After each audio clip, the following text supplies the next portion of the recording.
Today, I'm gonna do plating for Tofu Tuna Sisig. Choose a nice plate and put a good amount of Tofu Tuna Sisig on the center. Make sure the tofu and tuna can be seen, then highlight it with bell pepper and onion bits.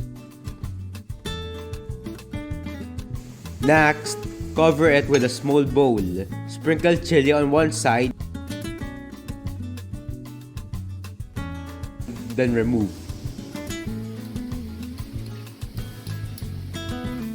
Put about 3 tablespoons of mayo into a Ziploc, seal, and cut the end. With this piping bag, make small dots on the other half of the plate. Finally, garnish with fresh dill on top and a slice of siling labuyo on one side.